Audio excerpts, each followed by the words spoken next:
Some war films are so visceral, so authentically brutal, that those who live through the real horror can't bear to watch. Veterans have walked out of theaters mid-screening, turned off their TVs in tears, or refused to ever discuss certain films again.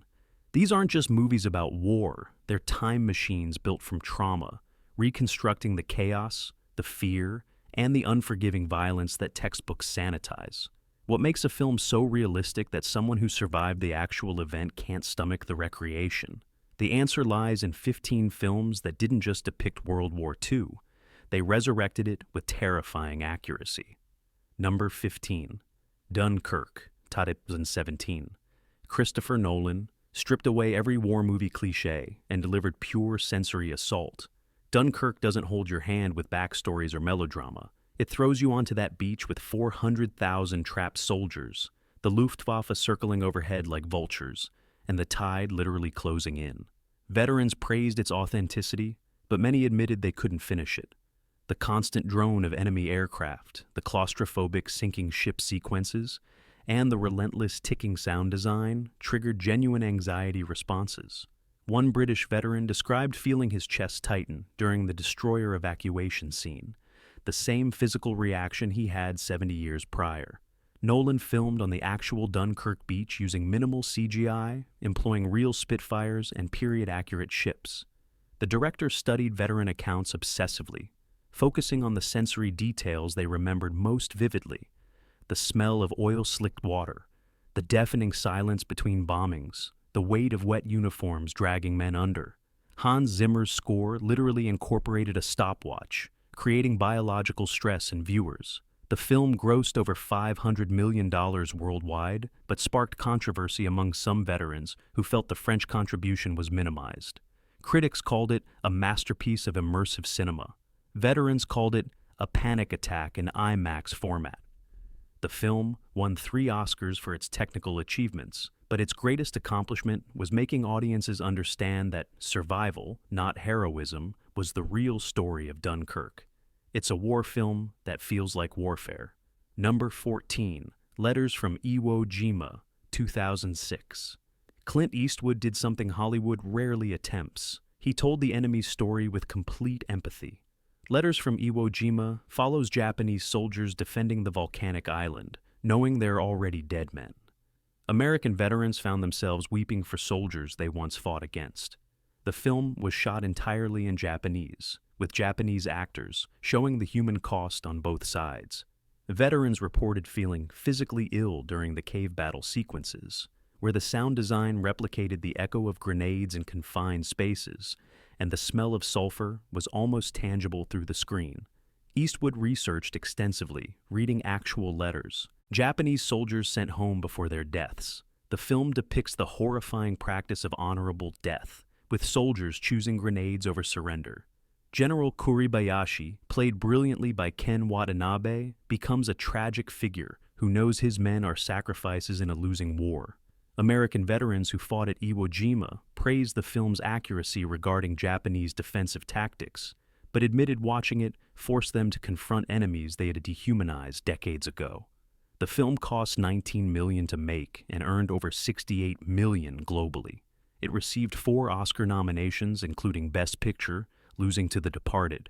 Japanese critics praised it as the first American film to honestly portray their soldiers as humans rather than fanatics. One American Marine veteran wrote to Eastwood, saying he finally understood why the battle was so brutal after seeing the Japanese perspective.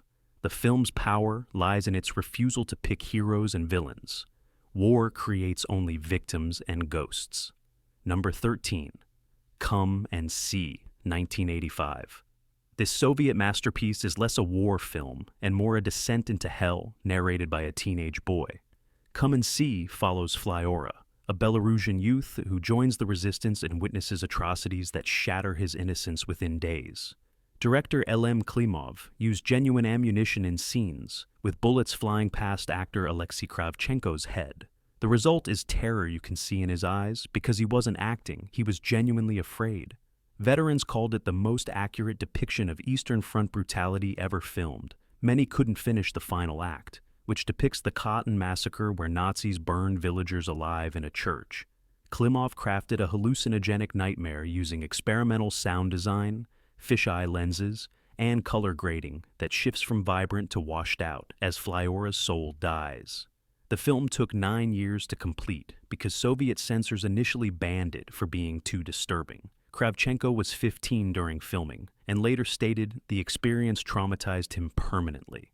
The massacre scene was based on documented Nazi punitive operations in Belarus, where over 600 villages were destroyed and inhabitants murdered. Critics have called it the greatest anti-war film ever made, with Roger Ebert stating it belongs on any list of essential cinema. The film was virtually unknown in the West until recent years, when Criterion released a restored version. Russian veterans who survived partisan warfare confirmed every detail was authentic, from the mud's consistency to the arbitrary cruelty. One scene shows a cow being machine-gunned for no reason, which veterans confirmed happened constantly. Come and See doesn't glorify resistance or demonize enemies. It simply shows war as the apocalypse for ordinary people. Number 12, Das Boot, 1981. Spend 2.5 hours inside a German U-boat and you'll understand why submariners have the highest rates of psychological breakdown. Director Wolfgang Petersen recreated a Type 7 U-boat with suffocating accuracy, filming in a functional replica so cramped that cameras barely fit.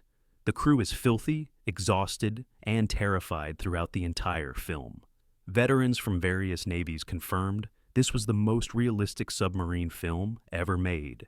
The depth charge sequences had many viewers hyperventilating, with the hull creaking, lights flickering, and grown men crying as pressure threatens to crush them alive. Petersen interviewed over 30 U-boat survivors before filming, incorporating their stories directly into the script. The film depicts the tedium between action, showing weeks of boredom, punctuated by minutes of pure terror. German veterans appreciated that the film didn't glorify Nazism, but showed ordinary sailors trapped in a metal coffin, fighting for survival rather than ideology. The captain, played masterfully by Jürgen Probschnau, begins as a weathered professional and ends as a broken man.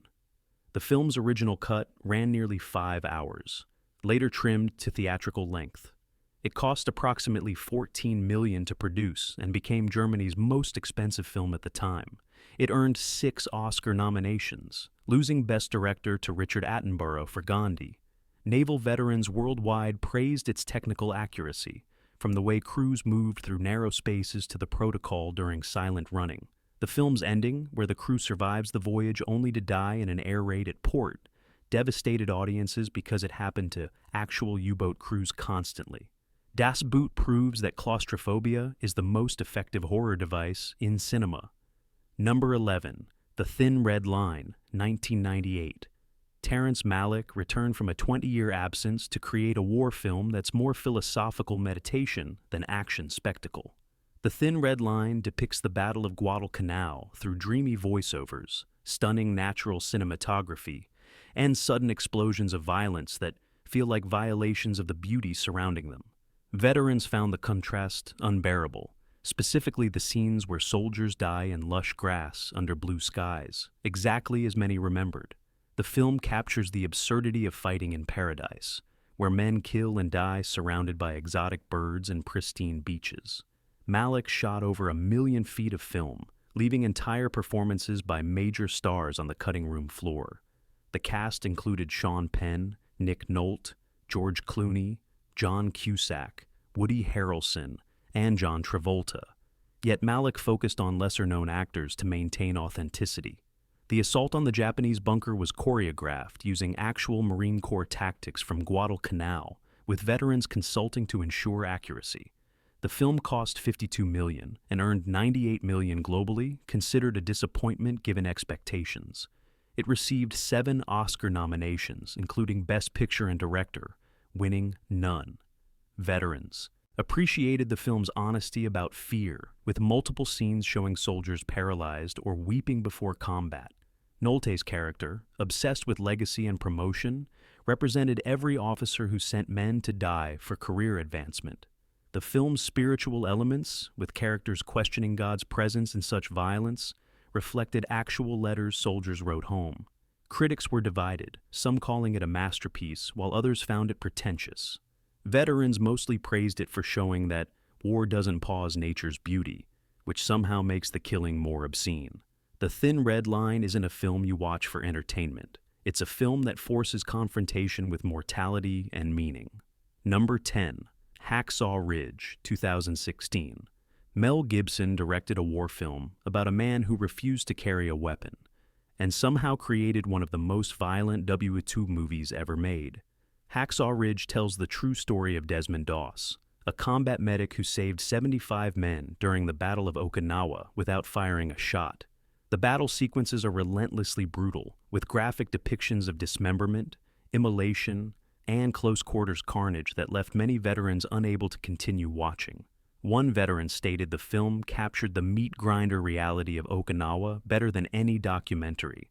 Gibson researched Doss extensively, interviewing soldiers who served with him and studying combat footage from Okinawa. The film depicts Japanese tactics accurately, including playing dead to ambush medics and using caves for defensive warfare. Andrew Garfield underwent extensive physical training to portray Doss convincingly, losing weight and learning to move like an exhausted soldier. The Okinawa battle sequences used a combination of practical effects and CGI, with Gibson insisting on practical blood effects because digital blood doesn't move correctly.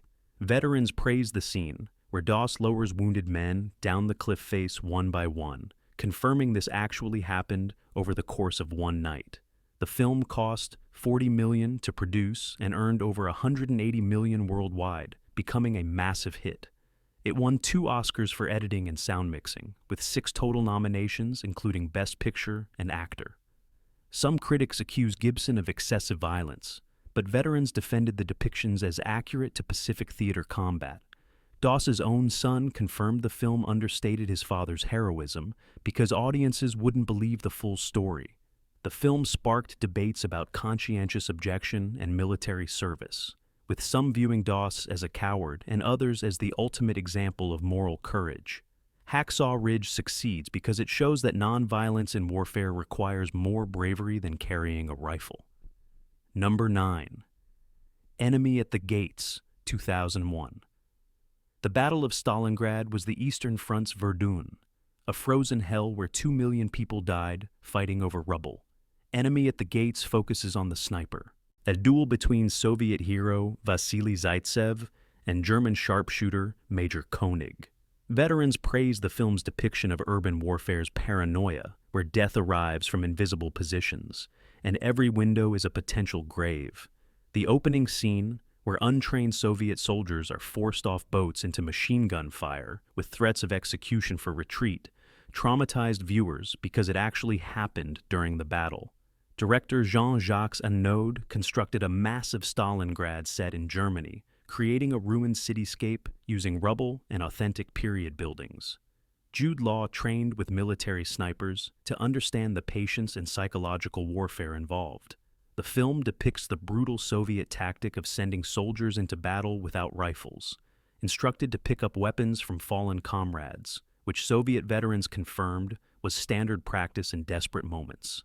Ed Harris plays Major Koenig with cold professionalism, representing the Wehrmacht's technical superiority clashing against Soviet determination. The film cost $68 million and earned $97 million globally, considered a moderate success. Critics were mixed, praising the battle scenes while criticizing the romantic subplot as Hollywood formula. Russian veterans and historians criticized historical inaccuracies, particularly the portrayal of blocking detachments executing retreating soldiers, which they argue was exaggerated. The sniper duel itself may be partly mythologized, with some historians questioning whether Koenig existed. However, veterans confirmed the film captured Stalingrad's essential truth: a battle where surrender meant death from either side, where frostbite killed as efficiently as bullets, and where the city became a graveyard for 2 armies. Enemy at the Gates shows that warfare in cities transforms buildings into weapons and every corner into an ambush. Number 8. Stalingrad, 1993. Germany's most expensive film at the time dared to show Wehrmacht soldiers as victims of Hitler's megalomania.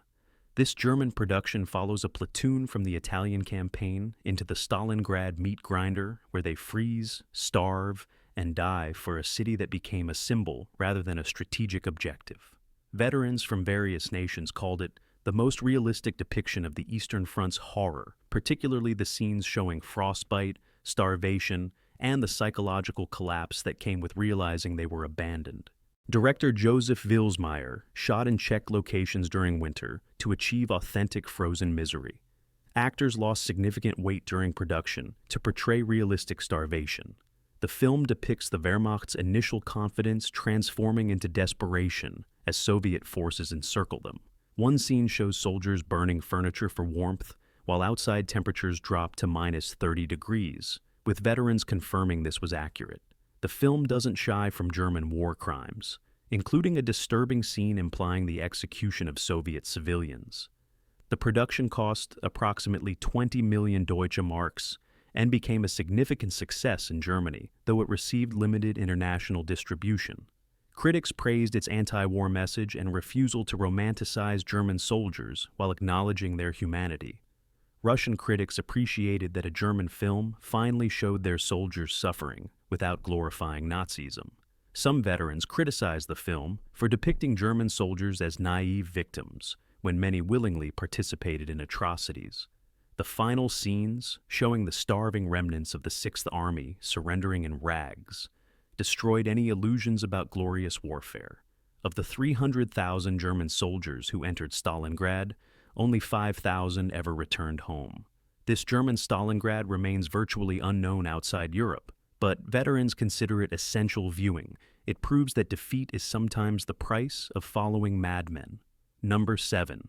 The Pianist, 2002. Roman Polanski, himself a Holocaust survivor, created a film so authentic that Jewish veterans of the Warsaw Ghetto called it traumatic to watch. The Pianist follows Władysław Szpilman, a Polish-Jewish pianist who survives the ghetto's liquidation by hiding in the ruins of Warsaw. The film depicts the slow-motion horror of Jewish persecution, from casual street executions to the ghetto uprising's brutal suppression. Adrian Brody lost 30 pounds and learned to play Chopin to portray Szpilman, creating a performance of physical and emotional devastation. Polanski drew from his own childhood memories, recreating the Warsaw Ghetto with obsessive detail. The scene where German soldiers throw an elderly man in a wheelchair off a balcony for not standing shocked audiences, but survivors confirmed such casual cruelty was daily reality. The film shows Szpilman's gradual dehumanization, from concert pianist to starving scavenger hiding in bombed-out apartments. The long sequence where he hides without speaking, barely moving, captured the psychological torture of extended isolation. The film cost $35 million and earned over $120 million worldwide. It won 3 Oscars, including Best Director, Actor, and Adapted Screenplay, with 7 total nominations.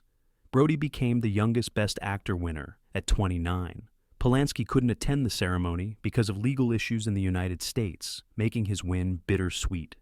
Holocaust. Survivors praised the film's refusal to sentimentalize or provide false hope, showing survival as a matter of random chance rather than virtue.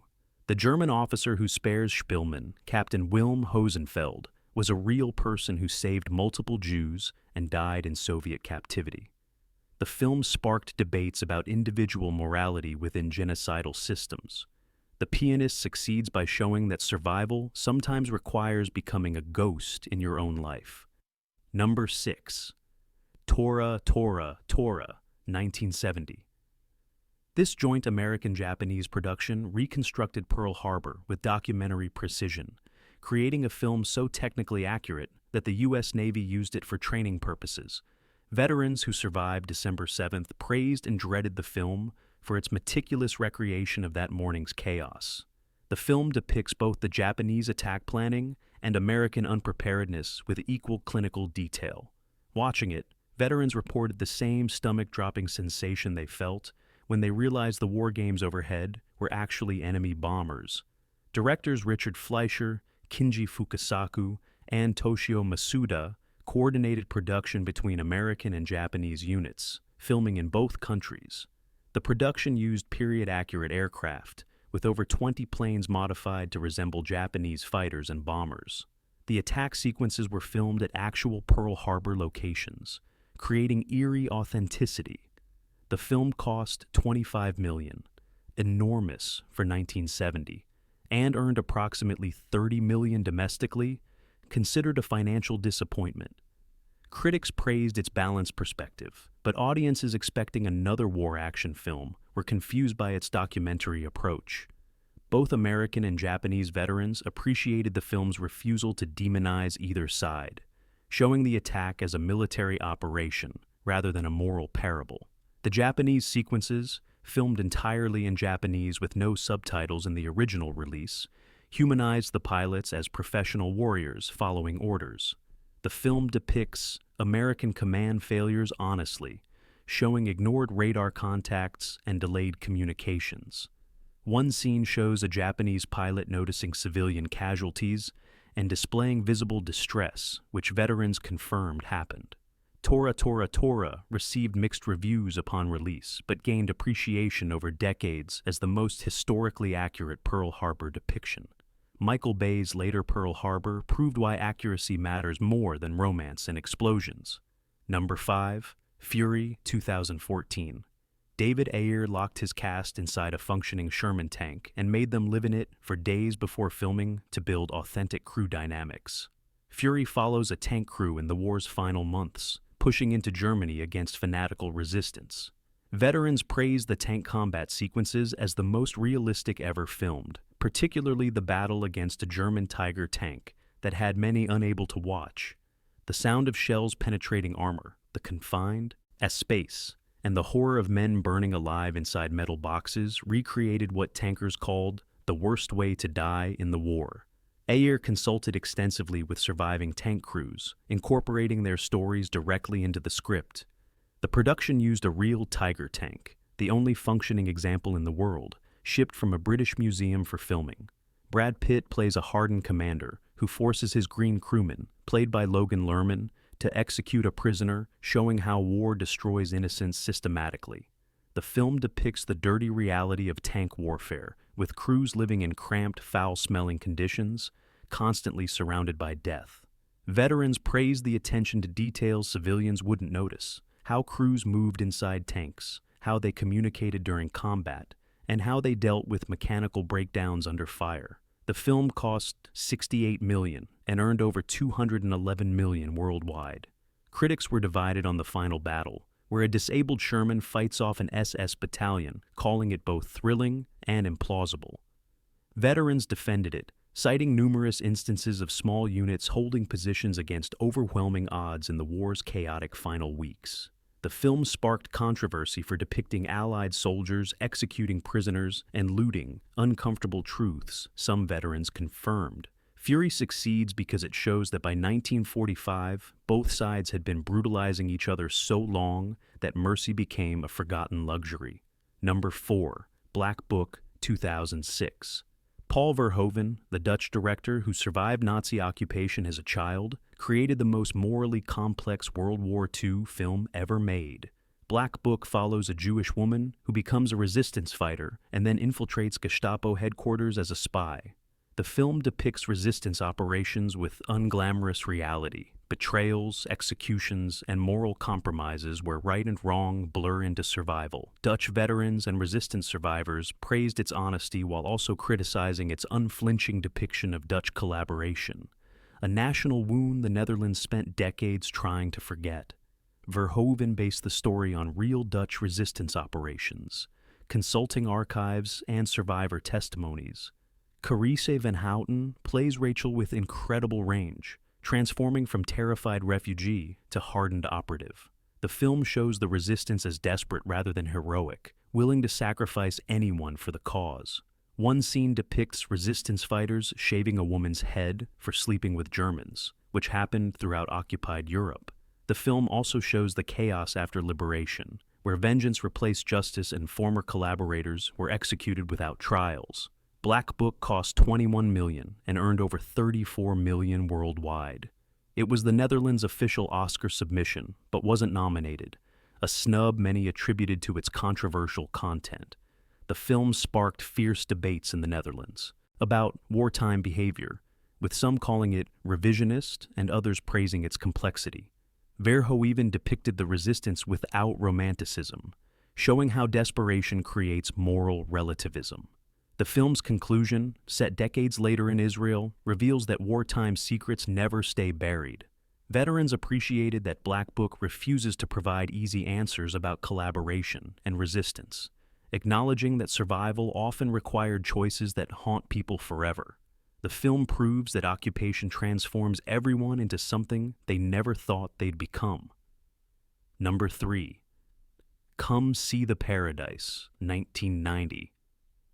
Alan Parker directed this forgotten film about Japanese-American internment, a chapter America tried to bury for decades. The film follows an Irish-American who marries a Japanese-American woman before Pearl Harbor, then watches helplessly as his wife and daughter are imprisoned. Veterans of Japanese descent who survived the camps called the film painfully accurate, from the forced sales of property to the loyalty oaths that tore families apart. The scenes depicting families arriving at tar paper barracks in desolate locations triggered traumatic memories for those who lived it. Parker researched extensively at Manzanar and other former campsites, interviewing survivors about daily life. Dennis Quaid and Tamlin Tomita play the couple with heartbreaking chemistry that makes their separation more devastating. The film depicts the casual racism Japanese Americans faced even before the war, then the shock when neighbors became jailers overnight. One scene shows families being tagged like livestock before boarding trains, which survivors confirmed was accurate and designed to humiliate. The film addresses the controversial loyalty questionnaire, which asked internees if they'd fight for America while their families were imprisoned, a Kafkaesque test of patriotism. Come See the Paradise cost $17 million, but barely earned $8 million domestically, becoming a box office failure. Critics praised its intentions, but some found it too conventional in structure. Japanese-American veterans appreciated that a major film finally acknowledged the camps, though some felt the focus on a white protagonist diminished Japanese-American agency. The film includes the story of the 402nd Regimental Combat Team, Japanese Americans who became the most decorated unit in U.S. military history, while their families remained imprisoned. The film's failure to find audiences reflects America's discomfort with acknowledging that it imprisoned 70,000 of its own citizens without trial based purely on ethnicity. It remains essential viewing for understanding that democracy's greatest threats often come from within. Number 2. Saving Private Ryan, 1998. Steven Spielberg's D-Day sequence traumatized an entire generation and created a new standard for combat realism. The 27-minute Omaha beach landing is so visceral that theaters posted warnings and counselors were available for veteran viewers. Multiple World War II veterans walked out not from offense, but from overwhelming PTSD responses. The sequence depicts men drowning under equipment weight, medics screaming for mothers while holding their intestines, and limbs torn off by shellfire. Veterans confirmed that Spielberg captured not just the violence, but the chaos and confusion, where orders become meaningless and survival is random. Spielberg studied veteran testimonies and combat footage obsessively, working with Marine veteran Dale Dye to choreograph authentic combat. The cast underwent brutal training at Dye's boot camp, deliberately excluding Matt Damon so the cast would resent him, mirroring the mission to save one soldier. The beach landing was filmed in Ireland using over 1,000 extras, with Spielberg using handheld cameras to create documentary-style immediacy. The sound design included underwater audio of men drowning and bullets zipping past at accurate velocities. The film cost $70 million and earned over $480 million worldwide, becoming a cultural phenomenon. It won 5 Oscars, including Best Director, with 11 total nominations, controversially losing Best Picture to Shakespeare in Love. Veterans organizations held screenings that became group therapy sessions, with men finally able to discuss experiences they had hidden for 50 years. The film sparked renewed interest in World War II, with historians crediting it for increased museum attendance and veteran interviews before that generation disappeared. Some veterans criticized the framing story and sentimentality, preferring the raw opening to the melodramatic conclusion. Spielberg himself stated he made the film because he feared the war was becoming sanitized in public memory. Saving Private Ryan succeeded by refusing to let audiences look away from war's ugliness, proving that honoring veterans means acknowledging the horror they survived rather than romanticizing it. Number 1. Grave of the Fireflies, Oscar 1988. Studio Ghibli created an animated film about two Japanese children starving to death in the war's aftermath, and veterans worldwide called it the most devastating war film ever made. Grave of the Fireflies follows Seita and his younger sister Setsuko as they struggle to survive after American firebombing kills their mother. The film depicts the complete breakdown of society, where children become invisible casualties and community bonds disintegrate under deprivation. Veterans who experience civilian bombing, particularly those who served in aerial campaigns, found the film unbearable because it showed the consequences of military strategies from the victim's perspective. Director Isao Takahata based the film on Akiyuki Nosaka's semi-autobiographical novel, which the author wrote as a personal apology to his sister, who died during the war. The animation is heartbreakingly beautiful, making the children's suffering more visceral than live action could achieve. Setsuko's slow death from malnutrition, depicted through her declining energy and hallucinations about food, destroyed viewers emotionally. The film doesn't blame Americans or glorify Japanese soldiers. It simply shows that war's cruelest victims are always children who didn't choose the conflict. Veterans from every nation who watched it reported feeling complicit in a system that creates such suffering. The film received limited theatrical release in Japan, playing as a double feature with the more uplifting My Neighbor Totoro, creating perhaps the most emotionally devastating double feature in cinema history. Critics initially dismissed it as too depressing, but it gained recognition as one of the greatest animated films ever made. Roger Ebert included it in his Great Movies collection, stating it was an emotional experience comparable to Schindler's List. The film sparked debates about Japanese war guilt, with some arguing it portrayed Japanese as victims while ignoring their aggression. Others countered that children are always innocent regardless of their nation's crimes. Grave of the Fireflies remains so emotionally brutal that many viewers, including veterans, watch it only once because the experience is too painful to repeat.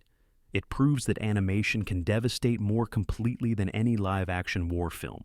These 15 films didn't just recreate World War II, they forced audiences to confront its unfiltered reality in ways that documentaries can't achieve. Veterans couldn't finish them, not because they were poorly made, but because they were made too well. The sounds, the chaos, the random cruelty, and the moral compromises were too accurate to dismiss as entertainment. They triggered memories that many had spent lifetimes trying to suppress. Which of these films affected you most deeply? And could you actually finish watching it? More importantly, should war films be this realistic, or does authenticity cross a line into trauma, exploitation? If these films make veterans uncomfortable, are we honoring their sacrifice or just creating entertainment from their suffering? Drop your thoughts in the comments and be honest, because this conversation matters more than any film.